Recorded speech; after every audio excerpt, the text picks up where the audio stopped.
Russia's far north and they are expected to yield billions of cubic meters of gas per year. As a result, the race for resources on top of the world is heating up. And as RT's Marina Portnaya reports, relations between countries with claims on the Arctic are quickly being put on ice. According to reports, Russia's stock in the Arctic Circle has potentially skyrocketed. Researchers say evidence shows new and large hydrocarbon deposits have been discovered in the Pechora and Kara seas. The find could equate to a pot of gold for Russia's gas industry. Now, in recent years, melting ice caps have given way to shipping routes and the exploration of resources at the bottom of the world's smallest ocean. Approximately 30% of the world's undiscovered natural gas and 15% of its oil lie in the Arctic. But the majority of those riches remain offshore. Russia, the U.S., Norway, Denmark, and Canada border the Arctic and have sovereign rights to resources within 200 nautical miles of their territorial waterways. Over the past decades, an international framework and an Arctic Council has been established for offshore oil and gas activities, as well as fostering cooperation among all parties. Now, experts say the future of the world economy, to some extent, is dependent on the Arctic. But a growing appetite for a bigger slice of the pie is what many fear can inevitably spark a 21st century Cold War in the frozen waters. When it comes to the Arctic, world powers talk of cooperation. My starting point is that we are not going to have any global conflicts, especially with countries like the U.S. We should develop cooperation and partnership. As President Obama has said, the Arctic region is peaceful, stable, and free of conflict. Our goal is to help assure it stays that way. But actions often speak louder than words. As majestic ice caps are melting, a military race is building up in the region. The U.S. Navy recently debuted a revised roadmap focused on expanding America's muscle on the world's smallest ocean over the next decade.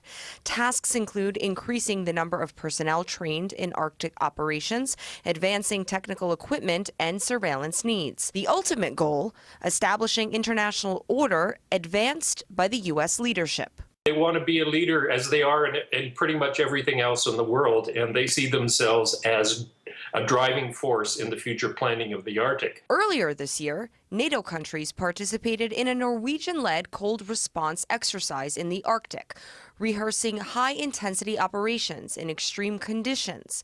Non-NATO participants, Sweden and Switzerland, also took part. The United States is anxious to militarize the Arctic Ocean. It has to do it via its relationship to Canada, and it is also seeking to do it via NATO through the participation of Norway and Denmark in NATO, and now it is calling upon Sweden and Finland to essentially join NATO with a view to establishing a NATO agenda in the Arctic. Meanwhile, Canada has been staging its own independent drills with hundreds of soldiers participating in cold weather winter warfare exercises.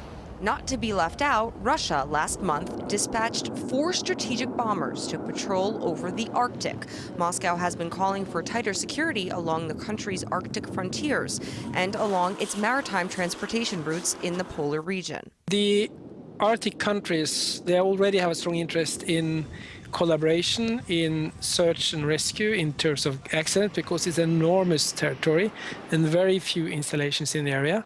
There is an interest in having common standards for shipping or oil and gas development, and maybe the big future would be common trade, that you produce things shipped from one place in the Arctic to the next. According to those with experience in the Arctic, conquering one of the most extreme regions on Earth is no job for just one country, no matter its military might. Experts say safeguarding and exploring the top of the world can be best achieved through international cooperation. Marina Portnaya, RT New York.